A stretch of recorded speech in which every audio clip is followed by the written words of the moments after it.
inundas Villahermosa, como recientemente lo hemos visto.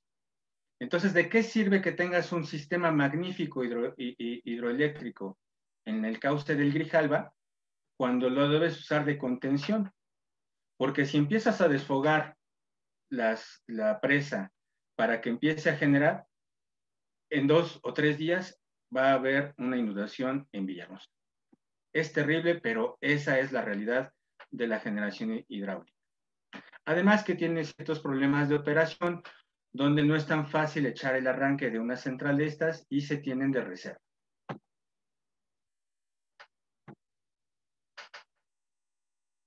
Bueno, igual no se ve mucho, pero...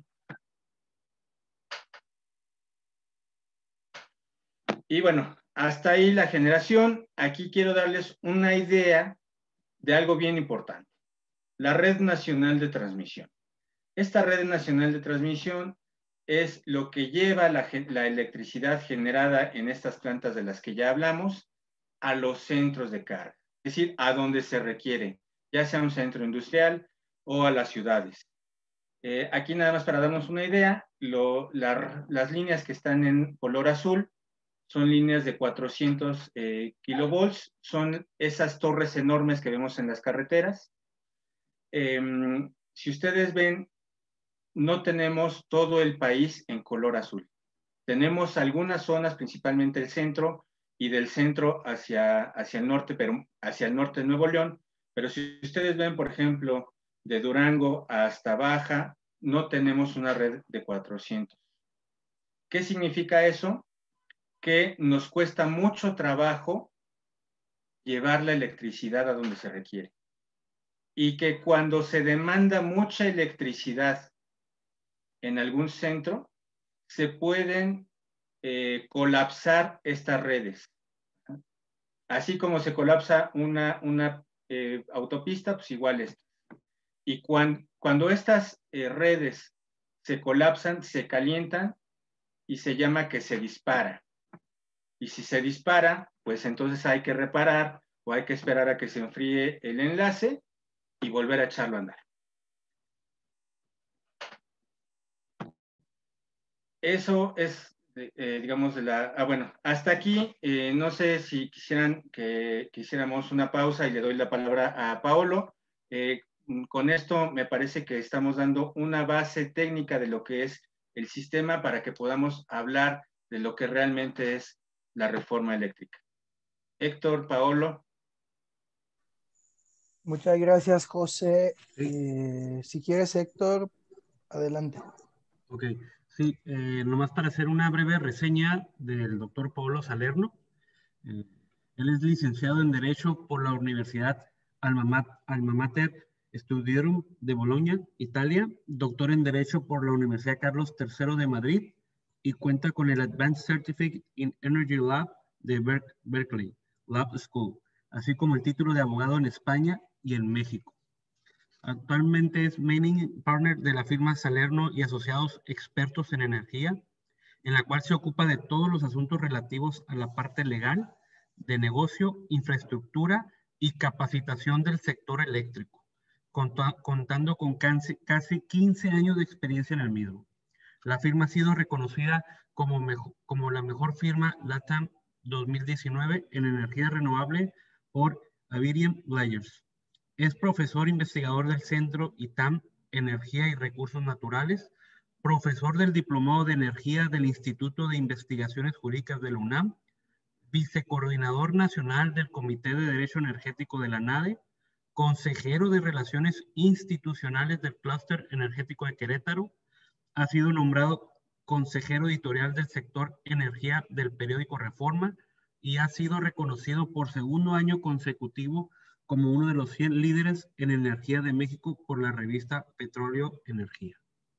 Le damos el uso de la palabra. Gracias.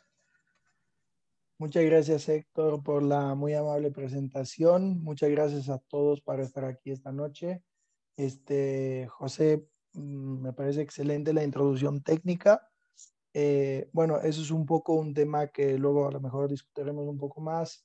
Estoy totalmente de acuerdo con la situación de facto que tenemos en el país. O sea, México en este momento, bueno, ya desde la reforma Peña Nieto necesita una gran inversión en infraestructura, que un poco lo que ha evidenciado José. O sea, necesitamos infraestructura, no es solamente infraestructura eléctrica, sino que es infraestructura en general, ¿no? La parte eléctrica, la parte de gas, digamos también infraestructura en nuevas plantas de generación, ¿no? Esto ha pasado en parte con la con la reforma 2013, sobre todo con el tema de las subastas, se han ido metiendo un poco, casi 4 o 5 gigas de nueva capacidad y está en operación, se han reforzado las líneas, pero obviamente esto es solo un primer paso, ¿no? A mí me gustaría un poco que cuando tengan tiempo, esta buenísima presentación de José, la compararan con el sistema de Estados Unidos, ¿no? Para ver cómo están los mismos parámetros, tanto en línea de transmisión como en la parte de gas. Pueden ver cómo la infraestructura que presenta México es sumamente inferior a la de Estados Unidos, pero no solo la de Estados Unidos. O sea, nosotros estamos haciendo una investigación bastante interesante sobre, por ejemplo, la relación entre el intercambio de energía entre Estados Unidos y Canadá y el intercambio de energía entre Estados Unidos y México, ¿no? Entonces ahí se pueden ver, digamos, diferencias muy notables, tanto en el concepto de, digamos, de contratos bilaterales como en el concepto de infraestructura, ¿no? Entonces yo creo que esta primera parte, como lo estaba justamente identificando José, evidencia una carencia por parte de, digamos, del sistema eléctrico nacional y de los dos sistemas aislados, Baja California Norte y Baja California Sur, de una grave ausencia de infraestructura que es necesaria. O sea, realmente lo que siempre, el ejemplo que siempre pongo es que ustedes puedan tener, como decía José, ¿no?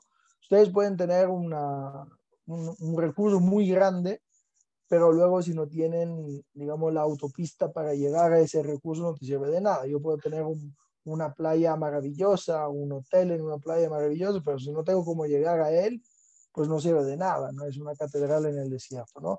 Entonces yo creo que la primera reflexión a nivel técnico que podemos hacer es realmente una falta de infraestructura. Y eso es un tema estratégico, porque ustedes tienen que recordarse que tanto transmisión como distribución son áreas estratégicas del Estado después de la reforma 2013, lo cual lleva obviamente a tener un efecto secundario. ¿Cuál es ese efecto secundario? Que el Estado a través de la CNR debería de invertir en estas digamos, nuevas infraestructuras.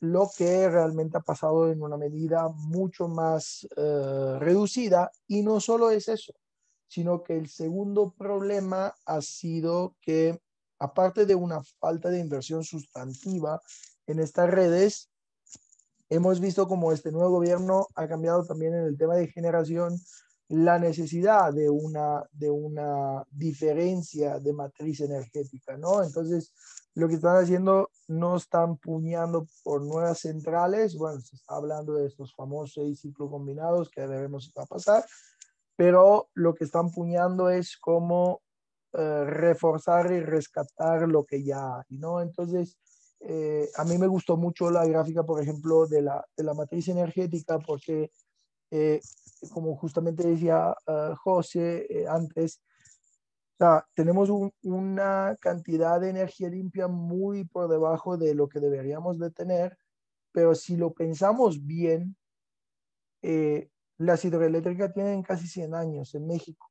Entonces, si le quitamos ese 10% de hidro, realmente tenemos un 10-12%, ¿no? Entonces, el objetivo 35% 2024, que ya este gobierno ha declarado en default, o sea que no se va a llegar, digamos, es un problema aún más fuerte si se piensa que estamos considerando este 10%, ¿no? Entonces ahí es donde entendemos que la política energética del país está yendo hacia un lado, la política energética hacia otro, pero independientemente de los intereses de uno y del otro, tenemos un problema central, como justamente lo ha individuado José, que es el problema de la infraestructura. Es decir, México necesita de grandes capitales de infraestructura para poder reactivar el sector.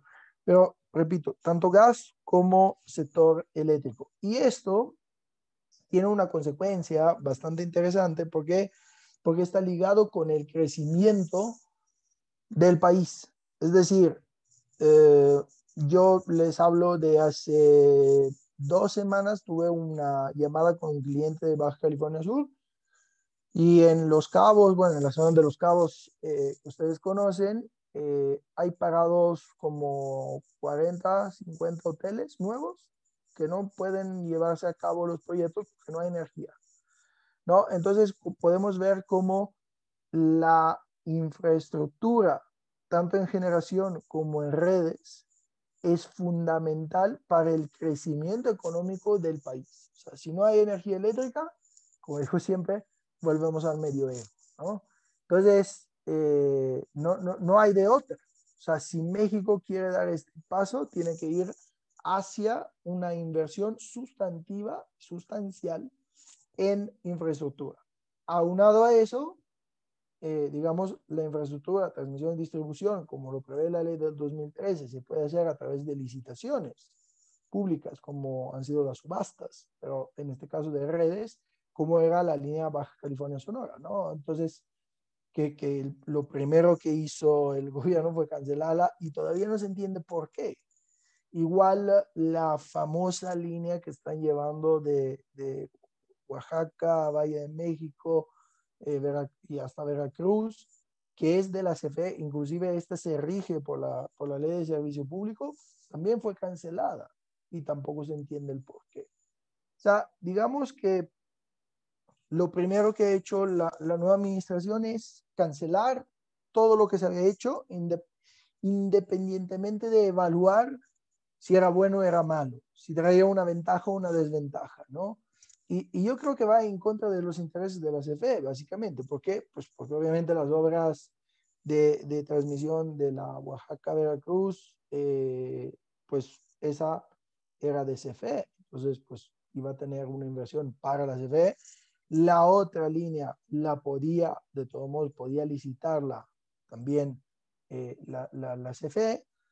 Y de la misma forma pasó lo mismo con la subasta. Entonces, estoy totalmente de acuerdo con José de que, digamos, las primeras actuaciones del gobierno han sido bloquear y cancelar lo que ya estaba, sin darse cuenta que el país necesita una gran inversión en todo lo que es la infraestructura, tanto en generación, por uno de los principios básicos del sector eléctrico, que es la diversificación de las fuentes de generación, como en transmisión y distribución.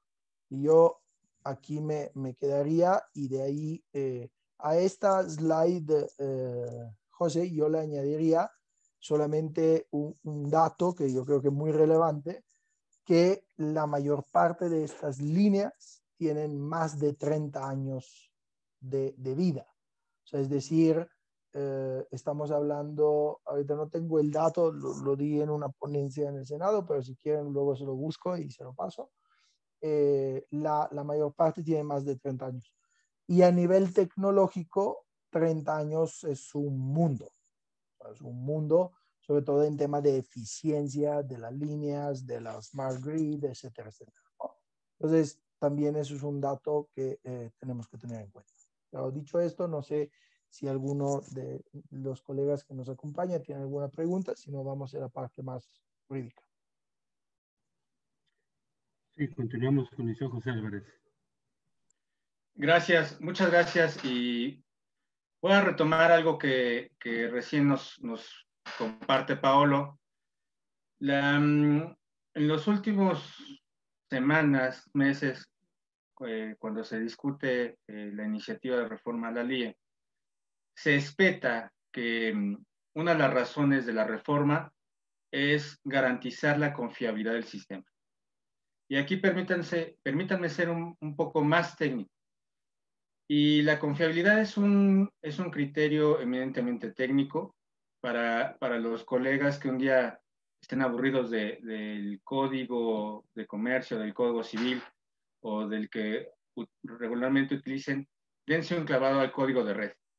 Es un código, es una norma jurídica, pero totalmente hecha en un sentido ingenieril. Bueno, la confiabilidad establece que el sistema la confiabilidad significa que esté libre de disturbios o de perturbaciones. ¿Y cómo se genera una perturbación en el sistema? Bueno, aquí es lo que se llama la electrónica de potencia.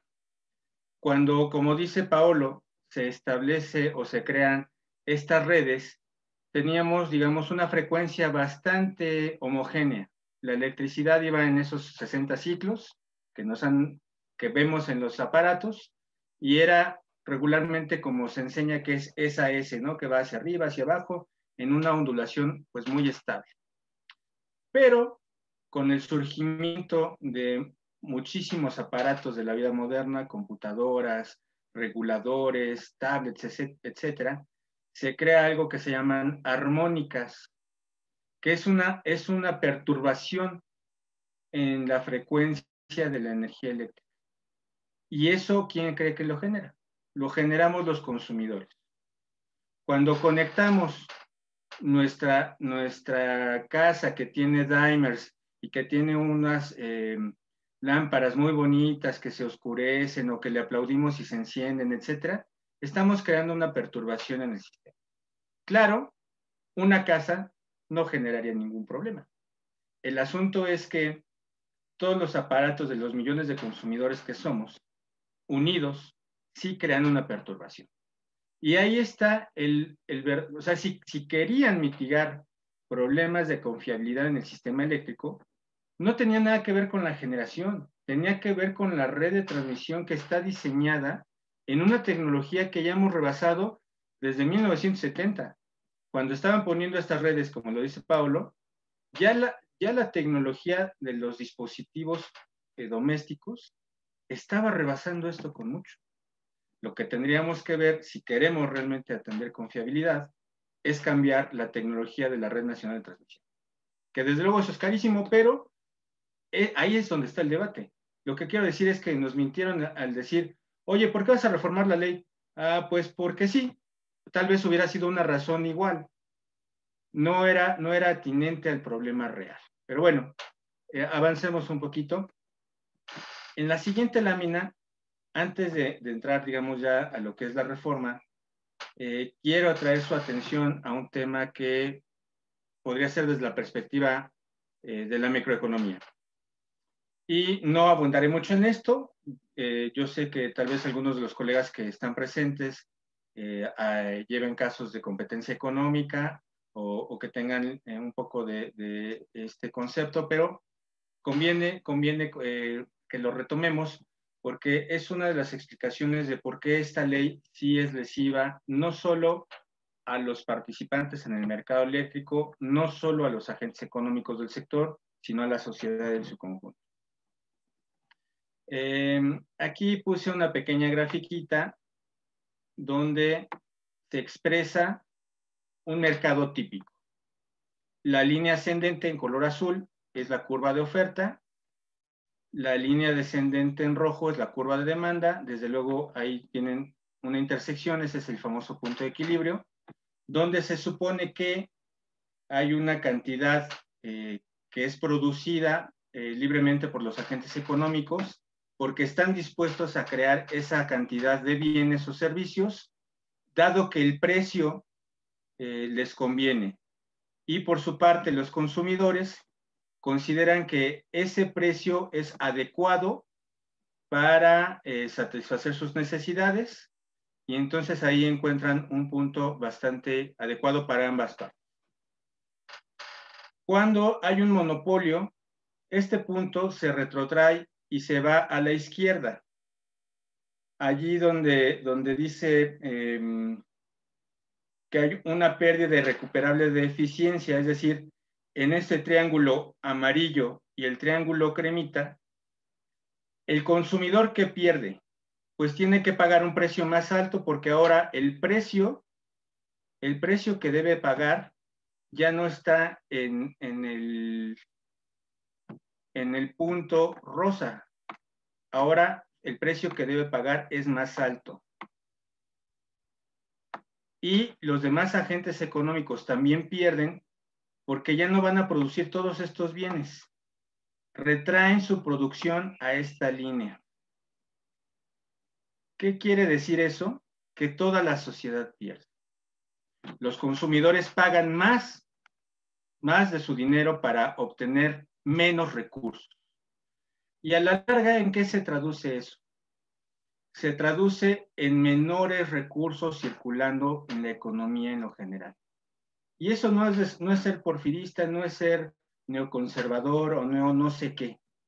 Eso es cómo funcionan las cosas y a pesar de diversos sistemas económicos que han querido surgir en el mundo, la explicación del sistema ha sido el mercado opera y así es.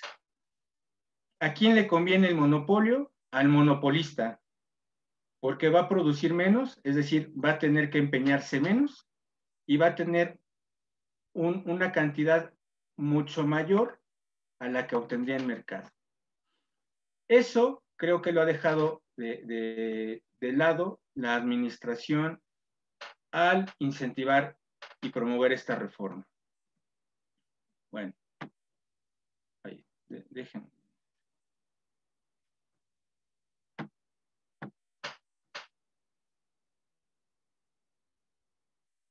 Ok, bueno, aquí ya entraré a la reforma. Aquí, bueno, sé que ya esta reforma ha sido ampliamente difundida gracias a las redes sociales, particularmente desde el primer momento en que se presentó la reforma. Creo que todo el foro la conocimos y empezamos a debatir sobre ella. De igual forma, cuando llegó la suspensión, tanto la provisional como la definitiva, en ese famoso amparo 118-2021, por el juez segundo de Distrito de Materia Administrativa Especializado, todos tuvimos la resolución en forma inmediata y la empezamos a platicar. Bueno, desde luego esto ya es posterior a la reforma. No sé si, bueno, aquí voy a hacer algunos comentarios introductorios de la ley. La ley realmente lo que pretende es, y lo más importante desde mi perspectiva, es el desmantelamiento de facto del mercado eléctrico mayorista. Cuando la ley establece que ahora el despacho económico queda de lado y ahora va a ser el despacho basado en entregas físicas de energía, ¿qué quiere decir eso la ley? Bueno, con la reforma energética de 2014, me refiero a la reforma legal, se estableció, y bueno, perdón, aquí un paréntesis, inclusive bajo el marco de la Ley del Servicio Público de Energía Eléctrica, se nace, aunque era parte de la CFE, hacia un despacho económico. ¿Qué es el despacho económico? En una cierta región, las centrales públicas y privadas ofrecen su energía. Voy a poner un ejemplo. Yo ofrezco 100 unidades de energía para que no entremos en detalles. Y esas 100 unidades de energía las ofrezco a 15 pesos. Otro oferente va a decir, yo ofrezco esas 100 unidades de energía, pero las ofrezco a 12. Y el tercero va a decir, yo ofrezco esas 100 unidades de energía a 10. Entonces, lo que debe hacer el SENACE en esa región específica, es decir, voy a despachar, es decir, voy a comprar la energía del oferente 3 o el oferente C y que él entregue primero su energía en esa región, en ese nodo. Y si requiere un poco más de energía, voy a ir ocupando al más barato o al segundo más barato. Eso es, en palabras llanas, sin tanto tecnicismo, el despacho económico.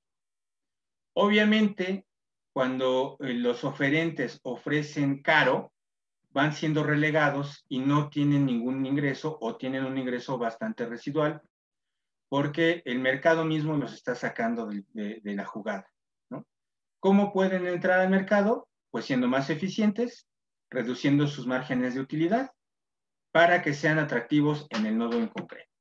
Bueno, ahora cuando la administración a través de esta propuesta dice vamos a dejar atrás el despacho económico y ahora que sea el despacho basado en entregas de energía física, lo que significa es dejar atrás la idea del mercado eléctrico mayorista, que fue uno de los grandes avances de la reforma del 14, y entonces que se puedan hacer contratos bilaterales directamente por parte de CFE Suministro Básico a el oferente que le ofrezca la entrega de la energía en la zona, sin importar cuánto cueste. Si se la entrega en el momento que la pide, la compra y ya está.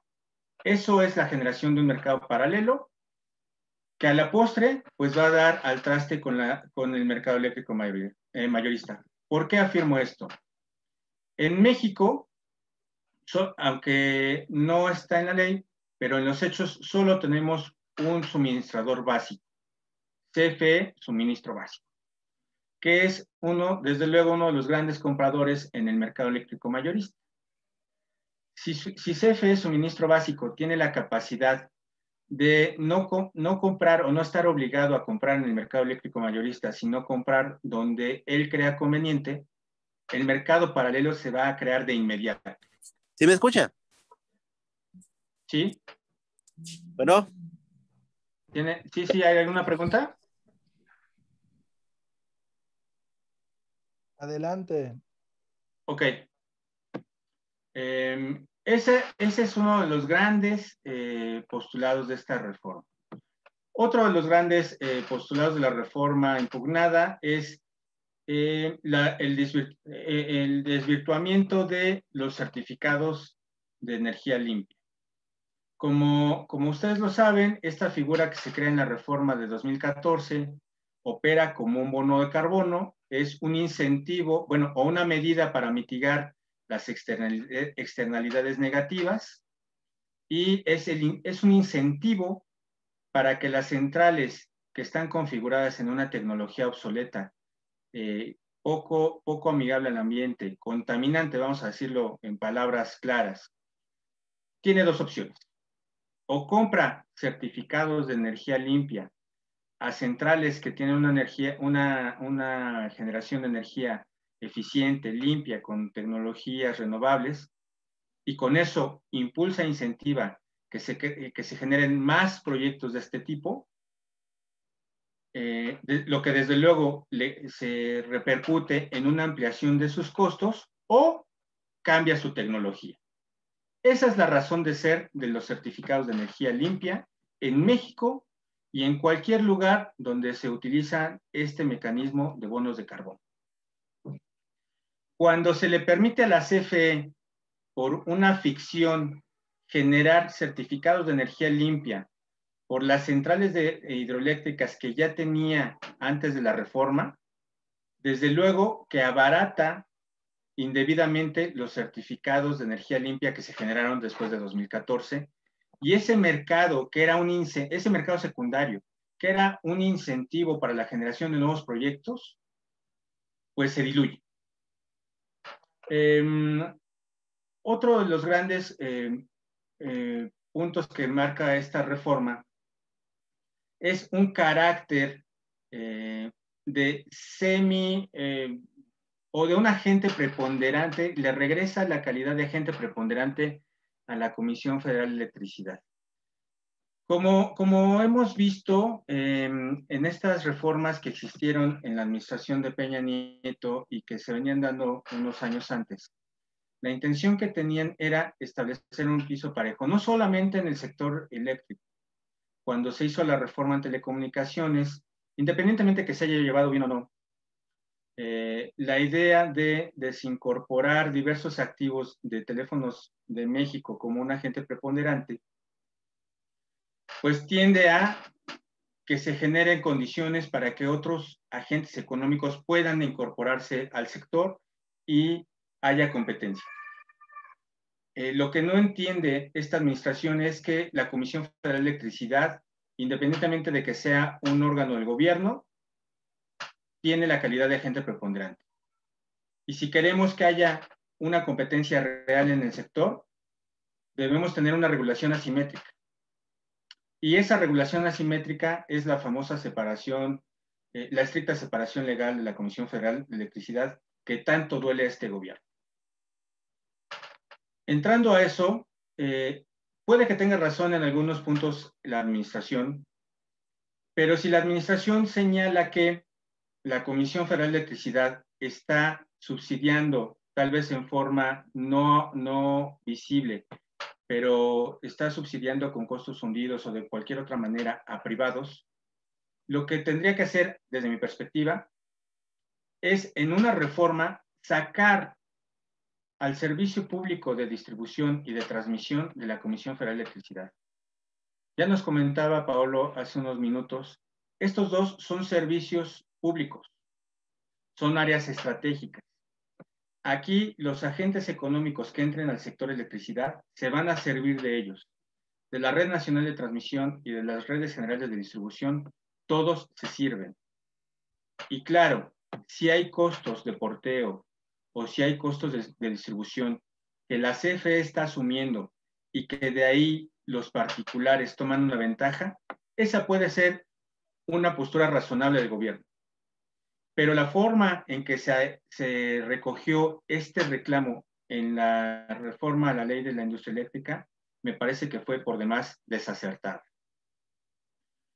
Por lo demás, son algunas cosas que desde mi perspectiva no tienen gran relevancia, como si hay que hacer una obra, pues el promovente privado lo tendrá que pagar, y algunas otras cuestiones sin importancia. Aquí, antes de entrar a la resolución del incidente suspensional, si no tuviera objeción, pues te quisiera preguntar, Paolo, ¿qué opinas tú de la reforma?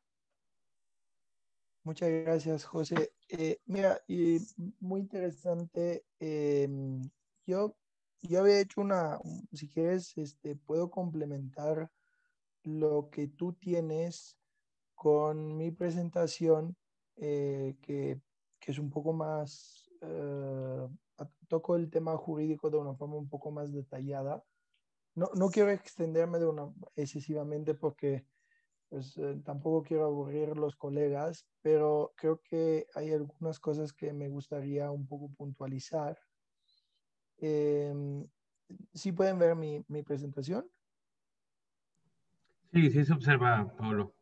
Ok, muy bien. Bueno, entonces me voy a saltar algunas cosas y voy a dos o tres temas que yo quisiera que ustedes tengan bien presentes en esta reforma, ¿no? A ver, digamos, la primera cosa que se añade a nivel jurídico, que repito, el sector eléctrico no es propiamente solamente jurídico, es jurídico económico, entonces digamos que afecta a las dos partes, ¿no? Entonces, la primera cosa que ustedes tienen que tener en mente es la reforma del artículo 312, en la cual se pone que los suministradores básicos podrán celebrar contratos de cobertura eléctrica con compromiso de entrega física. Esta es una nueva figura jurídica que no existía anteriormente en la vieja ley y es muy importante que la tengan bien en mente porque como dice el 12 bis, este contrato de compromiso de entrega física es un acuerdo que el suministrador básico hace con generadores mediante el cual se obligan a la compraventa de energía y productos asociados a una hora futura determinada con, esta es la parte importante, con el compromiso de realizar la entrega física, ¿no? Ahora, ¿por qué es tan determinante esta nueva figura, no? Es determinante porque con respecto a lo que se tenía antes, esta nueva figura de contrato de cobertura física en toda la, digamos, en toda la ley, en toda la reforma de la ley, se está llevando a cabo una homologación de esta figura. ¿Qué significa? Que este compromiso de hacer entrega física le va a dar prioridad de despacho. Es decir, todas las centrales eléctricas que firman un contrato de cobertura eléctrica con compromiso de entrega física con un suministrador básico, tienen y tendrán derecho a que su central, su energía será despachada antes de cualquier otra central. Y esto tiene dos efectos. Recuérdense que el sistema eléctrico se divide en dos, uno físico y uno económico. El físico funciona que siempre la energía se despacha de la central más cercana, ¿ok? Y el segundo es el económico, que es el mercado spot que José estaba comentando antes. Entonces, con digamos, con esta nueva figura se iría a afectar las dos partes. ¿Por qué? Independientemente de la estructuración que pueda tener, porque eso realmente no sabemos cómo iba a quedar el nuevo mercado eléctrico mexicano, independientemente de eso, lo que sí sabemos es que tanto a nivel de despacho económico como de despacho físico, siempre se va a despachar primero la central que tiene un contrato de cobertura de entrega física. Y eso es el primer principio que la COFESE, la Comisión Federal de Competencia Económica, ha aplicado en la acción de inconstitucionalidad que se presentó. ¿Okay? Entonces, el primero es una afectación al principio básico de acceso abierto y no discriminatorio a las redes. Entonces, tanto la parte física, que es el acceso abierto, como en la parte económica, que es el despacho objetivo y de eficiencia. Entonces, la acción de inconstitucionalidad, que antes nos pidieron de dar dos palabras sobre eso, va dirigida, entre otras cosas, primero que todo a estos dos aspectos. Entonces, primero, la afectación física, o sea, el despacho de la central siempre se despacha físicamente, primero esta central, y luego a nivel de mercado, no se despacha esto. Entonces, afectamos dos principios básicos de un mercado de incompetencia, que el primero es el acceso abierto a las redes y el segundo es un despacho objetivo y eficiente, ¿no? Entonces, quédense muy bien enfocados en esto. Le voy a dar solo 3 o 4 elementos, no me voy a dilungar más. Entonces, el primer elemento es esto, o sea, el contrato de cobertura con entrega física que firma solamente el suministro básico, ¿ok? Aquí podríamos discutir porque el suministrador básico no es solamente CFE básico, sino también hay otros permisos expedidos como el de su base, de los, ¿cómo se llaman? Del sindicato de electricistas, que también ellos pudieran participar a esto, ¿no? Entonces, el primer elemento de esta reforma que quisiera que ustedes tuvieran en mente es esto, la introducción de una nueva figura que es el contrato de cobertura, que esto afecta dos cosas, despacho físico y despacho económico. Alberto, dime. Veo que levantaste la mano, Alberto. Adelante.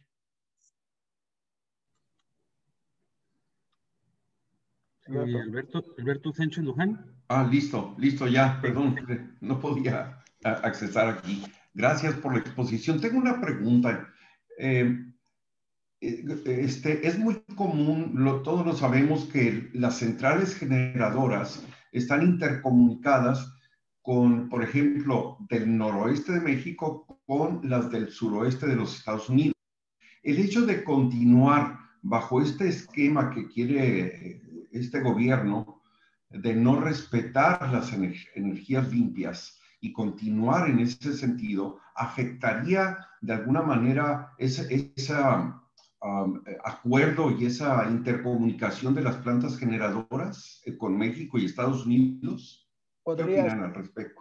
Sí, gracias Alberto por la pregunta. Lo podría hacer tanto a nivel físico, porque como te estaba diciendo, estos contratos afectan tanto a nivel físico como a nivel de mercado. Entonces lo pudiera llegar a tener.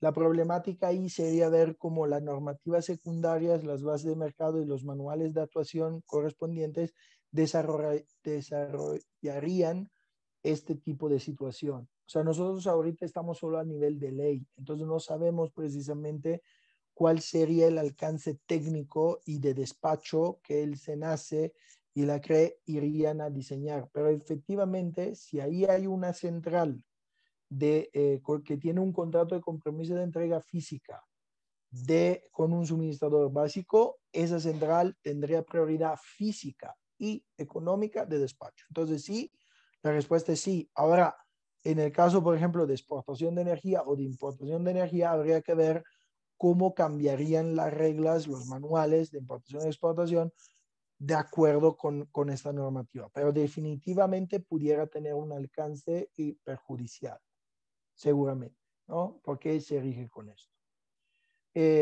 No sé si tienen otras preguntas sobre este tema, si no, sigo rápidamente para que le doy otras dos pinceladas a dos temas clave.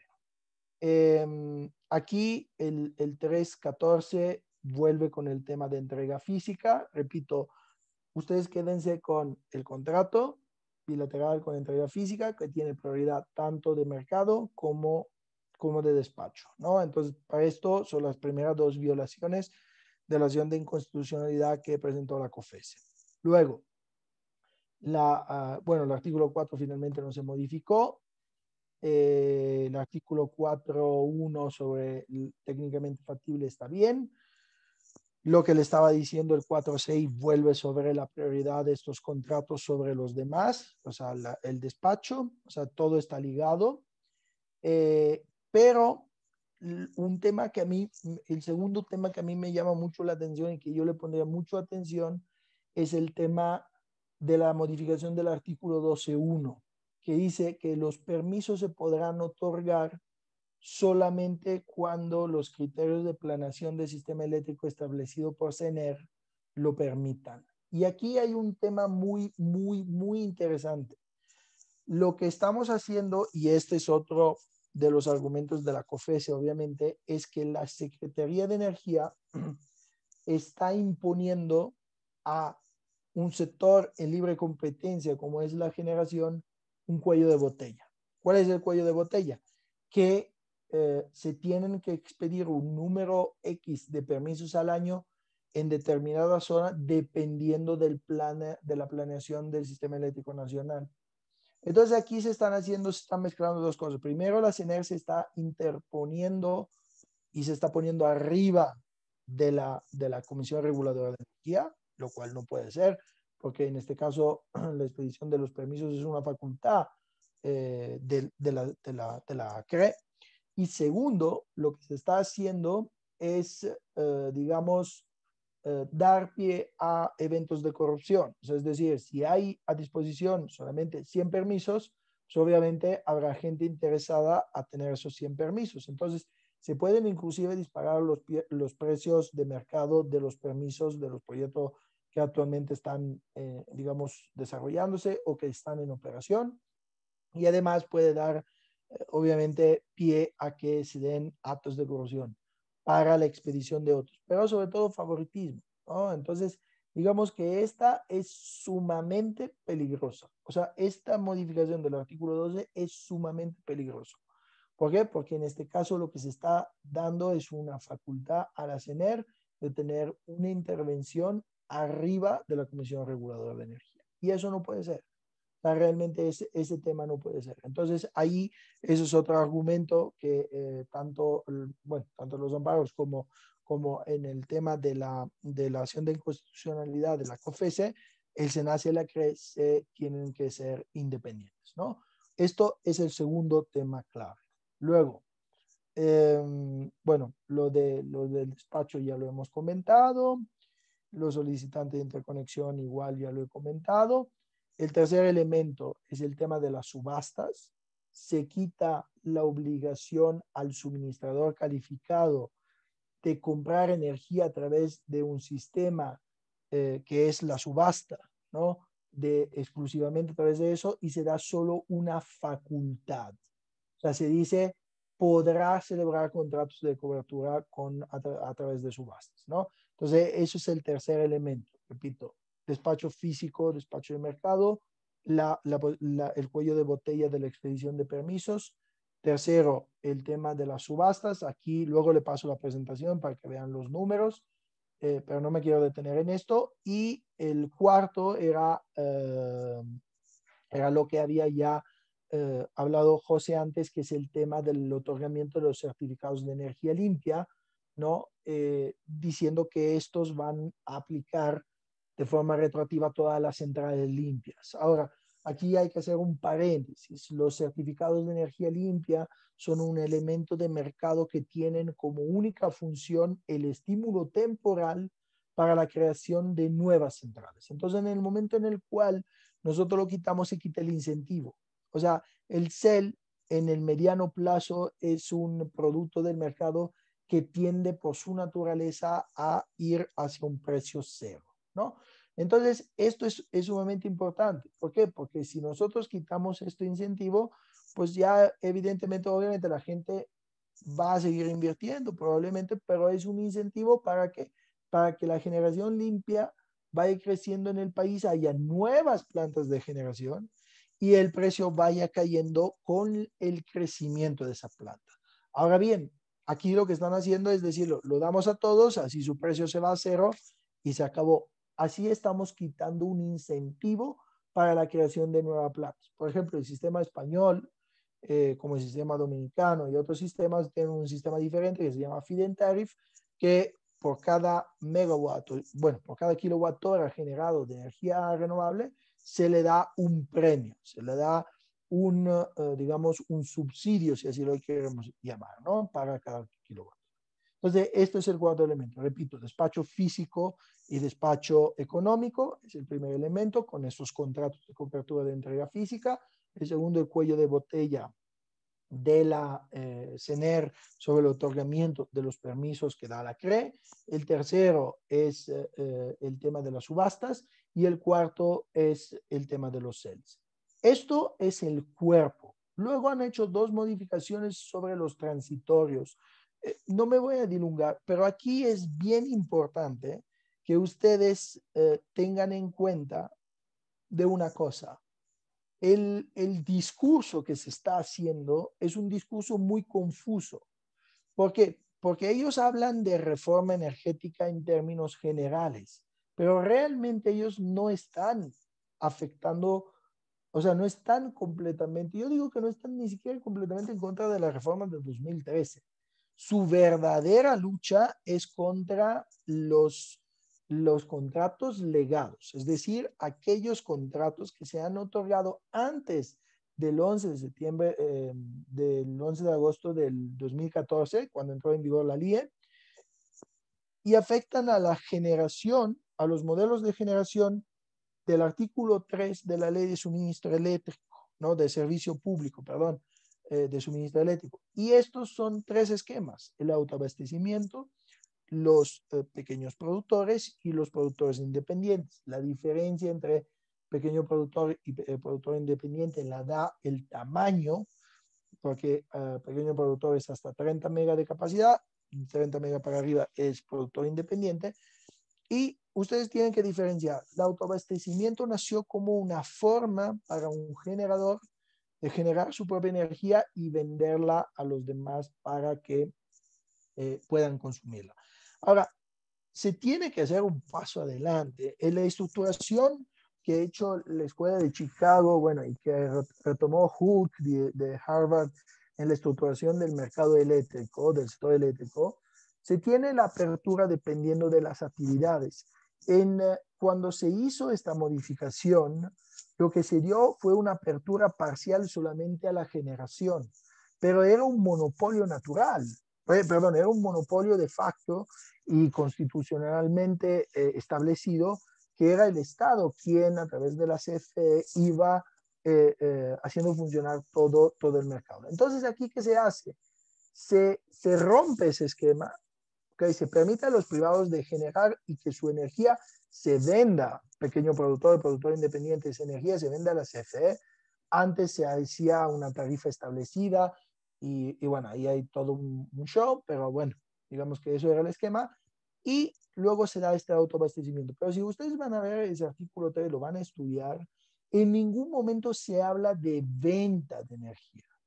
sea, lo que se está estableciendo es que es una generación para poder atender digamos, las necesidades propias. Entonces, no hay una figura de comercialización de energía porque en ese momento, en la ley del 75, de servicio público del 75, modificada en el 92, no existe la venta de energía por parte del privado porque es un monopolio, es un área estratégica del Estado. Entonces, ahí nos tenemos que enfocar bien. O sea, en ese sentido ha habido una grave deficiencia por parte del legislador en el 2014 de no prever un periodo de transición de los contratos legados que migraran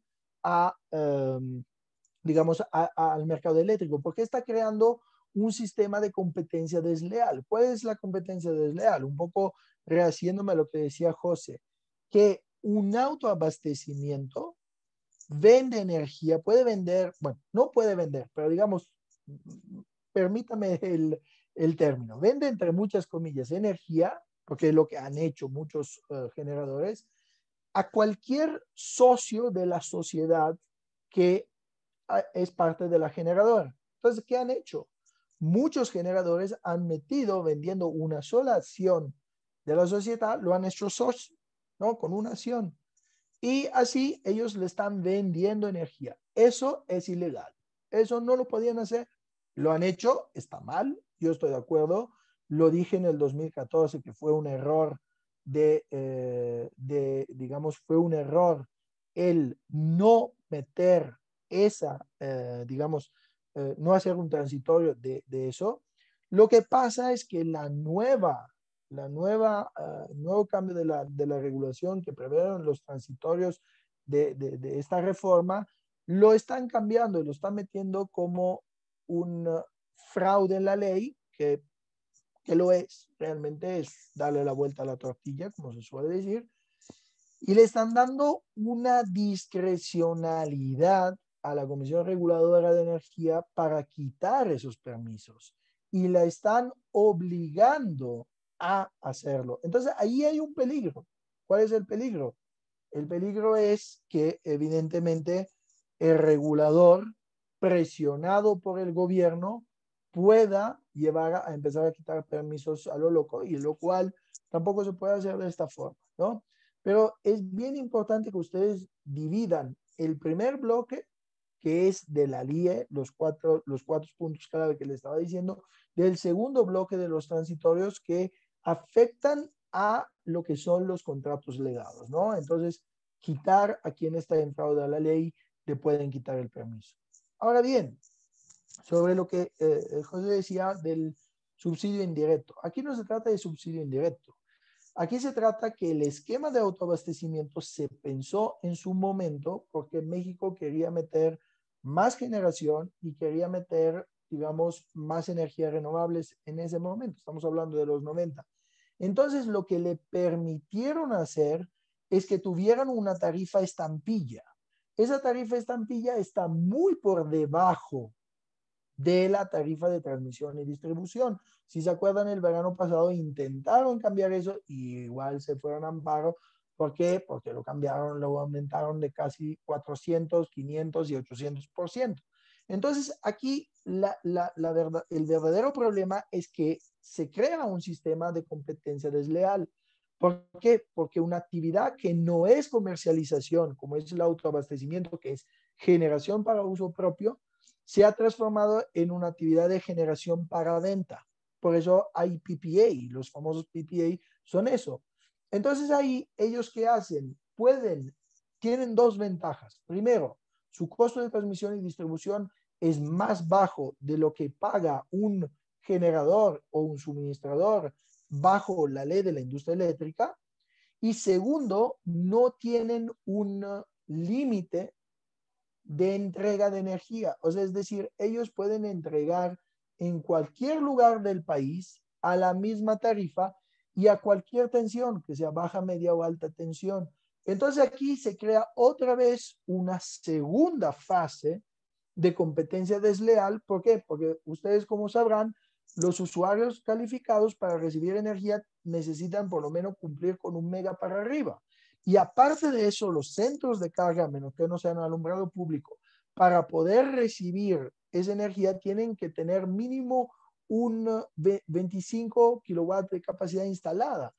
Entonces, es decir, estamos frente a un contrato legado de autoabastecimiento que está operando como un contrato de PPA, de compraventa de energía, lo cual está en fraude a la ley, porque lo está, de facto, jurídicamente hablando, porque debería de ser generación para uso propio y se ha transformado en un contrato de compraventa de energía.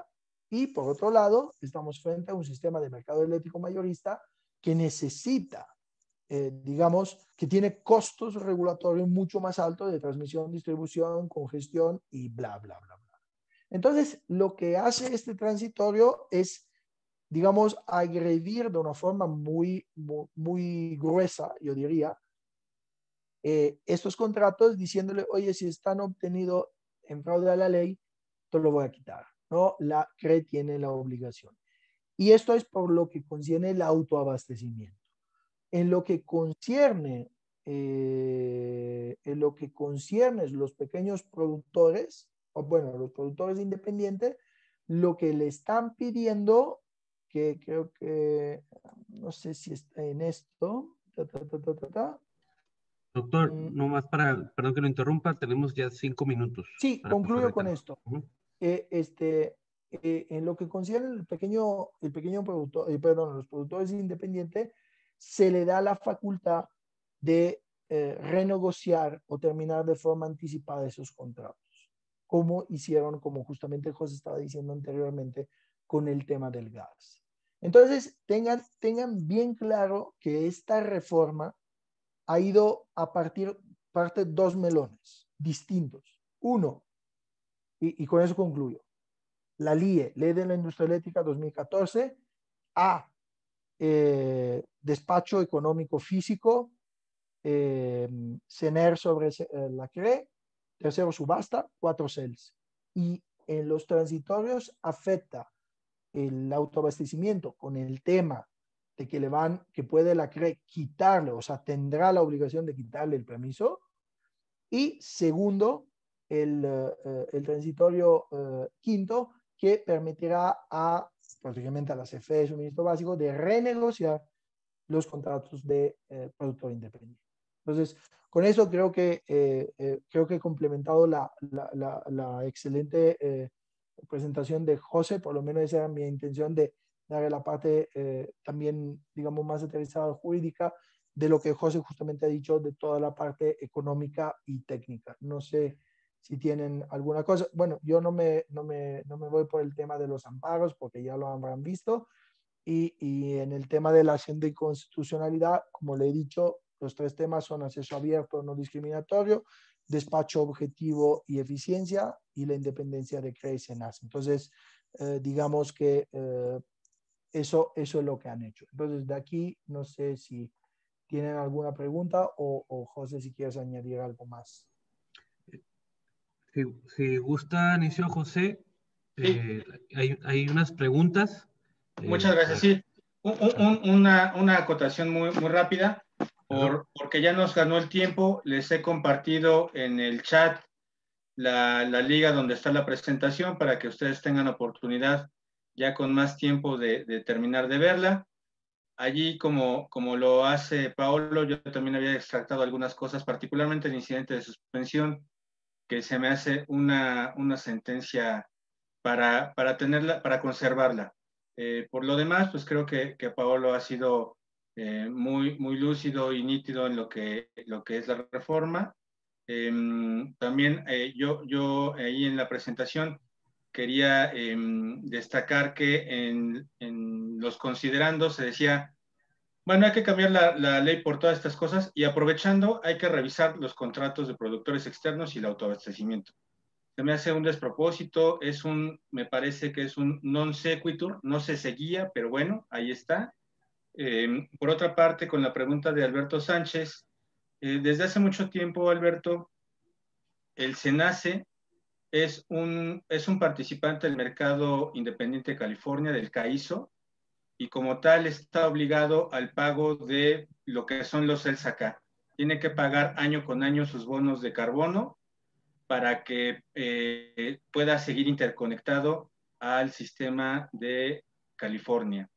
Es como bastante raro que una autoridad de un país extranjero se esté sometida como un participante del mercado en California, pero así los hechos, y desde luego que si México sigue generando con electricidad contaminante, le va a costar más seguir interconectado en California. Y bueno, pues quedamos abiertos a sus preguntas, Héctor. Sí, mire, tenemos una pregunta. En su opinión, viendo todo este panorama de hecho jurídico, ¿cuál será la motivación del gobierno para hacer lo contrario?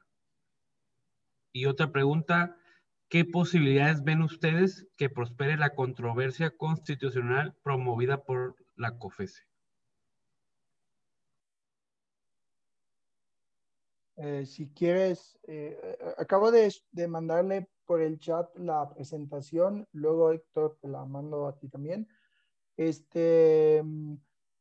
Lo de la controversia, salvo tu mejor opinión, José, yo creo que es un tema abierto, creo que tienen todo el fundamento jurídico y ambas preguntas, es un tema político ideológico, no es un tema de mercado, ni más ni menos. O sea, el gobierno decidió que así tiene que ir, punto y pelota. O sea, no le veo. Y a mí me preocupa, bueno, a mí no es que me preocupe, yo he escuchado expertos en amparo y en controversias constitucionales y están diciendo que podría ser que como se tiene que aprobar por 8 ministros y el presidente ya metió 3 ¿no? y creo que va a poner un cuarto, como que la discusión sería si no se llega a ese quórum mínimo. Ahora, yo creo que me sorprendería mucho, ¿no? Sería un poco algo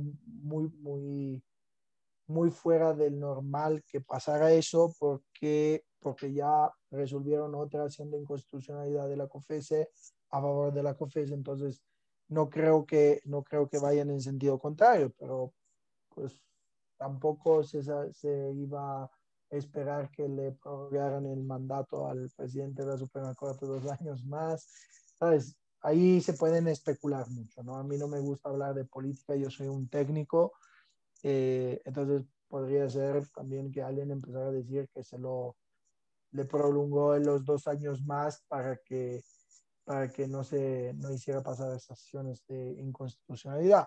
Pero vamos, que si no pasa esto, si remueven los amparos y tal, se irá a arbitrajes. O sea, y si se va a arbitrajes internacionales, México va a perder un dineral infinito. O sea, eso es lo que yo veo, ¿no? No sé, José, si tú tienes otra percepción. No, coincido contigo plenamente, Paolo. Desde luego es para estar conforme a su programa político.